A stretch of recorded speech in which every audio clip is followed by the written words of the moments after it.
नमस्कार, Dane news देख रहे हैं आप और आपके साथ मैं हूं प्रतिज्ञा कश्यप। खबरों की शुरुआत से पहले एक नजर डालते हैं उन खबरों पर जो बनी है आज की सुर्खियां।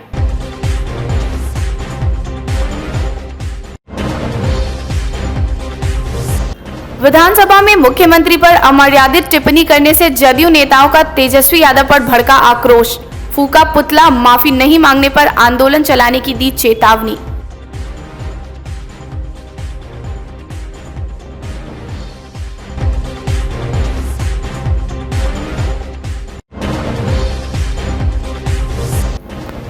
शादी विवाह में बैंड बाजे को मिली अनुमति, 150 लोग भी हो सकते हैं शामिल। बैंड बजाकर कलाकारों ने किया मुख्यमंत्री का शुक्रिया अदा।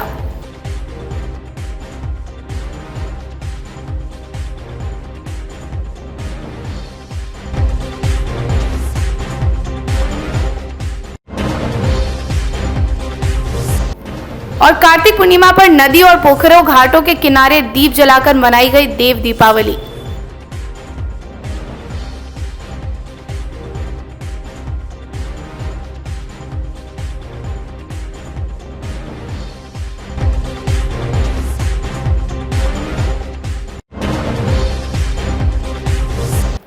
ये थी आज की सुर्खियां। अब खबरें विस्तार से। शनिवार की रात गायघाट पुलिस को एक कामयाबी मिली। लूट के कई बोरे आलू प्याज के साथ 4 लुटेरों को गिरफ्तार कर लिया गया। इस सभी के पास से लोडेड हथियार के साथ नशीले पदार्थ भी बरामद हुए। गायघाट के बबूर बन्नी चौक के पास से पकड़े गए पारू के सरमस्तपुर निवासी अभय कुमार, कांटी के छपरा निवासी रोशन और मनोज के साथ रुन्नीसैदपुर के शिवनगर के रहने वाले राहुल के पास से BR06 PD 4215 नंबर की स्कॉर्पियो, 2 लोडेड कट्टा, 2 कारतूस, 1 चाकू, 4 मोबाइल फोन के साथ साथ 5 किलो गांजा भी बरामद हुआ। इस मामले में सिटी एसपी राजेश कुमार ने बताया कि इन सभी की निशानदेही पर रुन्नीसैदपुर के प्रेम नगर निवासी गोविंद ठाकुर के घर से लूटी गई आलू प्याज के 370 बोरे भी बरामद किए गए। खरीदार गोविंद ठाकुर को भी गिरफ्तार कर लिया गया है। दिनांक 28 तारीख को गायघाट थाना प्रभारी श्री नरेंद्र कुमार को दिन में सूचना मिली कि कुछ अपराधकर्मी घटना का अंजाम देने के लिए इकट्ठा हुए हैं बाबू बर्नी चौक पे। सूचना पे अपने थाना के दलबल के साथ में वहाँ पहुँचे तो अपराधकर्मी लोग इन्हें देख करके भागने लगे, जिनमें से 4 को खदेड़ करके पकड़ लिया गया। उन पकड़ाए अभियुक्तों की निशानदेही पे एक और अभियुक्त गोविंद ठाकुर को भी पकड़ा गया। गोविंद ठाकुर द्वारा बताया गया कि वे 26 तारीख को एक ट्रक लूट की घटना हुई थी जिसमें आलू प्याज था, जिसको भी लूट लिया गया था। उस घटना में लोग सभी शामिल थे। उनके निशानदेही पे लूटी गई आलू और प्याज को बरामद किया गया। लूटा गया ट्रक 26 तारीख को पहले ही बरामद कर लिया गया है। इन लोगों के पास से 2 लोडेड कट्टा, मोबाइल, स्कॉर्पियो गाड़ी, 5 किलो गांजा आदि की बरामदगी हुई है। ये लोग गांजा का भी कारोबार में लिप्त रहते हैं। ये पुलिस के लिए एक अच्छी उपलब्धि है। हाईवे लुटेरे गैंग का उद्भेदन हुआ है। स्पीडी ट्रायल वगैरह चलेगी क्या? इस कांड को हम लोग प्राथमिकता के आधार पर स्पीडी ट्रायल चलवा करके सभी दोषियों को सजा दिलवाने का काम करेंगे। पकड़े गए अपराधी की क्या कुछ रिकॉर्ड है? क्रिमिनल पहले से इन लोगों का आपराधिक इतिहास खंगाला जा रहा है। वैसे पता चल रहा है कि ये लोग नोटोरियस अपराधकर्मी है और आसपास के जिले में भी हाईवे पे ये लोग क्राइम करते हैं। विधानसभा में मुख्यमंत्री नीतीश कुमार पर अमर्यादित टिप्पणी करने से नाराज जदयू के नेताओं ने विपक्ष के नेता तेजस्वी यादव के खिलाफ मोर्चा खोल दिया है। रविवार को मुजफ्फरपुर में युवा जदयू और जदयू की ओर से जुलूस निकालकर कल्याणी चौक पर तेजस्वी का पुतला फूंका गया। युवा जदयू के जिलाध्यक्ष संतोष भास्कर और जदयू के जिलाध्यक्ष रंजीत सहनी ने कहा कि जब तक तेजस्वी यादव सार्वजनिक रूप से माफी नहीं मांगते हैं, उनके खिलाफ प्रदर्शन जारी रहेगा।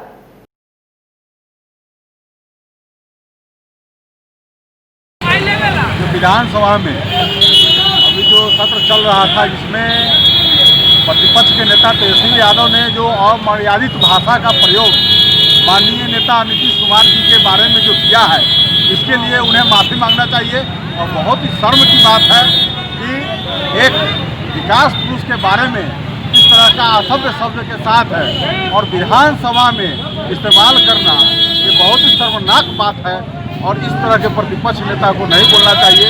इसके लिए हम लोग उनका विरोध कर रहे हैं। प्रतिपक्ष नेता तेजस्वी यादव का पुतला फूंकने का काम किए हैं, या तो माफ़ी मांगने का काम करे, नहीं तो इस तरह का हम लोग का अभियान पूरे बिहार में चलता रहेगा। कि बिहार के सबसे लोकप्रिय मुख्यमंत्री, आधुनिक बिहार के निर्माता सुशासन बाबू श्री नीतीश कुमार जी पर तेजस्वी यादव ने विधानसभा कक्ष में अमर्यादित, अशोभनीय, असभ्य और संस्कार विहीन भाषा का इस्तेमाल किया है और हम तेजस्वी यादव के खिलाफ कड़ी निंदा करते हैं और तेजस्वी यादव को आगाह करते हैं कि वो सार्वजनिक रूप से मुख्यमंत्री श्री नीतीश कुमार जी और बिहार के तमाम आम आवाम से माफी मांगे और नेता प्रतिपक्ष से अविलंब इस्तीफा दे। क्या किए हैं आज आप लोग? आज हम लोग तेजस्वी यादव के खिलाफ पैदल विरोध यात्रा निकालते हुए हम लोगों ने तेजस्वी यादव का पुतला दहन किया है। आगे अगर तेजस्वी यादव सार्वजनिक रूप से माफी नहीं मांगते हैं तो ये आंदोलन और तेज होगी और पूरे बिहार में आंदोलन बड़े पैमाने पे की जाएगी और तेजस्वी यादव को झुकना पड़ेगा। हम युवा जदयू के तमाम लोग तेजस्वी यादव को झुका कर दम लेंगे। परिवहन मंत्री शीला देवी ने कहा है कि राज्य की परिवहन व्यवस्था को सुचारू करने की जरूरत है। रविवार को मुजफ्फरपुर आगमन पर परिवहन मंत्री ने शहीद जुब्बा सैनी के प्रतिमा पर माल्यार्पण कर श्रद्धा सुमन अर्पित किया। मीडिया से बातचीत में शीला देवी ने कहा कि कोरोना काल में कई स्थानों की परिवहन व्यवस्था बंद है, जिससे लोगों को काफी परेशानी हो रही है। धीरे धीरे इस पर काम चल रहा है। परिवहन मंत्री ने कहा कि जल्द ही बिहार से नेपाल बस सेवा भी शुरू कर दी जाएगी। ये स्वतंत्रता सेनानियों के बारे में हम क्या कहेंगे, उसी का परिणाम है कि आप और हम एक दूसरे से बात कर रहे हैं। आज़ादी का जो अनुभव कर रहे हैं उन्हीं लोगों का देन है। मैडम, अभी फिलहाल कोरोना काल जो है इसमें भी प्रवासी यहाँ से बहुत लौट रहे हैं और दिल्ली के लिए मुजफ्फरपुर से या उत्तर बिहार से बहुत सारी बसें चल रही हैं, लेकिन सारे ये टूरिस्ट परमिट पे चल रही है। तो अस्थायी के रूप से कुछ परिचालन शुरू होगा क्या? हाँ, हम लोगों ने इस पर सोचा है। अब जस्ट हम लोगों ने शपथ ग्रहण जो अवैध परिचालन हो रहा है उसका क्या है? क्योंकि वो दुर्घटनाग्रस्त भी बसें हो रही हैं, पैसेंजर से अवैध भाड़ा भी वसूला जा रहा है। उसके लिए भी हम लोग सोच रहे हैं। क्या मतलब पहल होगी? पहल यही होगी कि हम लोग उसके लिए सोचे प्रशिक्षण केंद्र सब खोलेंगे, जिससे घटनाएं कम होगी और आम जनता को उससे लाभ भी मिलेगा। जी। और नया बस भी चलाने का है क्या? हाँ, नई जरूरत होगी तो अभी दो चल रही हैं दिल्ली के लिए। जहाँ जहाँ इस पर हम सोचे हैं कि अभी जब इससे फ्री होते हैं तो हम जाएंगे, पार्टी में बैठेंगे ऑफिस में, इस पर निरीक्षण करेंगे किस राज्य को कितना चाहिए, किस स्टेट को, जिला को, गांव को, शहर को एक दूसरे से जोड़ने का हम पूरा प्रयास करेंगे। भारत मैत्री नेपाल से जो बसें चल रही थी वो बंद हो गई हैं, क्या इस तरह? अभी फिलहाल उस पर कोरोना की वजह से हुआ होगा, लेकिन वो तो चलेगा ही। समझौता है 2015 में हुआ था समझौता, तो चलेगा ही और चल भी रहा था पहले भी। ठीक, चलिए एक सेकंड। अभी तेजस्वी के द्वारा जो नीतीश कुमार पर टिप्पणी की गई उसको लेकर पक्ष विपक्ष की ओर से काफ़ी प्रतिक्रियाएं दी जा रही, क्या कहेंगे तेजस्वी जी की टिप्पणी पर आप? इस पर क्या कहना है, आप देख ही रहे हैं। वो बोल रहे थे तीसरे नंबर पे है। 3 चक्कर लगा करके गणेश जी की पूजा पहले स्थान पे हुई, तो हमारे माननीय मुख्यमंत्री जी की पूजा पहले स्थान पे। रविवार को एक निजी कार्यक्रम में मुजफ्फरपुर पहुंचे केंद्रीय गृह राज्य मंत्री नित्यानंद राय भाजपा नेता रहे राजेश्वर प्रसाद सिंह भिखारी के यहां जाकर परिवार वालों से मुलाकात की और भिखारी बाबू के निधन पर श्रद्धांजलि अर्पित किया। केंद्रीय गृह राज्य मंत्री ने बिहार में एक बार फिर एनडीए को स्पष्ट बहुमत मिलने पर यहां की जनता का शुक्रिया अदा किया। साथ ही कहा कि बिहार वासियों ने प्रधानमंत्री नरेंद्र मोदी का समर्थन करते हुए एक बार फिर से राज्य में भाजपा और जदयू की सरकार बनवाई। ये बिहार की जनता ने एनडीए को स्पष्ट बहुमत देकर विकास को वोट दिया है। माननीय नरेंद्र मोदी जी की विकास की गंगा जो जन जन तक पहुंचा है उसका समर्थन है। बिहार वासियों को बहुत बहुत बधाई और धन्यवाद। कौन कहता है कि नीतीश राज में गरीबों की सुनवाई नहीं होती, एक ही दिन में आवाज सुनी जाती है। और समस्या का निराकरण हो जाता है। ऐसा कहना है मुजफ्फरपुर के बैंड पार्टी का। जी हां, शादी विवाह में बैंड बाजे पर प्रतिबंध लगने के बाद शहर के बाजे वालों ने मुख्यमंत्री से अपने आदेश को वापस लेने का आग्रह किया था। बैंड पार्टी का कहना था कि पिछले 9 महीने से रोजी रोजगार ठप रहा और अब जब लगन शुरू हुई तो बैंड बाजे पर रोक लगा दी गई। रविवार को सरकार का आदेश आते ही बाजे वालों ने अपने अपने दुकानों पर ही बैंड बजाकर खुशी जाहिर की और मुख्यमंत्री का शुक्रिया अदा किया। शुक्रिया अदा करेंगे जो हमारी ये जो बात को पूरा किया है। सरकार का भी शुक्रिया अदा करेंगे और नीतीश कुमार जी का भी शुक्रिया अदा करते हैं बहुत तहे दिल से, और न्यूज़ का भी बहुत तहे दिल से शुक्रिया करते हैं कि ये जो हमारी बात को पूरा किया है। अपना करेंगे ए वतन तेरे लिए, जान दिया है ए वतन तेरे लिए, दिल दिया है जान भी देंगे ए वतन तेरे लिए। मैं कहना चाहता हूँ नीतीश जी का बहुत आभारी हूँ यहाँ के सरकार का कि उन्होंने हम गरीबों का, हम गरीब बैंड वालों को हमारे की वजह से हमारा उसको माना और हमारा साथ दिया, हमारा सहयोग करा, समझे। उसी बात के आभारी हैं हम सब लोग, जितने भी यहाँ के बैंड वाले हैं, समझे। सोशल डिस्टेंस का पालन करेंगे जी, पूरे इसका करेंगे, पालन करेंगे। हम लोग जो पहले आदेश आया तो उससे सारे बैंड वाले, लाइट वाले, बग्गी वाले, घोड़ी वाले सारे लोग बहुत दुखी हो गए थे सर। इसलिए आपके लोगों के मीडिया के चैनल के माध्यम से हम लोगों ने अपनी बात सरकार तक पहुंचाई सर, और हमारी बात सरकार तक पहुंची। और कौन कहता है सर कि गरीबों की सुनवाई नहीं होती है? आप लोगों के माध्यम से हम लोगों की सुनवाई हुई। नीतीश कुमार जी ने हम लोगों की बात सुनी और 1 से 1.5 लाख परिवारों के बारे में सोचा उन्होंने, और हम लोगों को इतनी इजाज़त मिली कि आप लोग बारात लगा सकते हैं, अपना व्यवसाय कर सकते हैं, कमा सकते हैं। हम लोग बहुत खुश हैं सर। जितने भी बैंड पार्टी कलाकार लोग हैं, बग्गी वाले, लाइट वाले, जितने भी मजदूर तबके के लोग हैं, वो बहुत खुश हैं। सरकार से खुश हैं, गृह मंत्रालय से खुश हैं और मीडिया से भी बहुत खुश हैं सर कि हम लोगों की आवाज़ पहुँचाएं। क्या कैसे खुशी जाहिर करेंगे? खुशी तो पहले तो मुख्यमंत्री जी का शुक्रिया अदा, फिर ऊपर से आप लोग मीडिया प्रभारी का शुक्रिया अदा करेंगे, क्योंकि हम लोग 9 महीने से बैठे हुए थे कारोबार के चक्कर में, और ये हो गया फिर परसों, फिर कल से आप लोगों ने कोशिश करी हम लोगों के लिए। तो बस यही कहना चाहेंगे कि आप लोग बहुत खुश हैं। कार्तिक पूर्णिमा के अवसर पर रविवार की शाम साहू पोखर घाट पर 1100 दीप जलाकर देव दीपावली मनाई गई। मौके पर पूजा समिति के संयोजक प्रभात कुमार, आलोक बाबा, महंत पवन दास, अमरेंद्र कुमार, अशोक शर्मा सहित काफी संख्या में भक्तगण मौजूद रहे।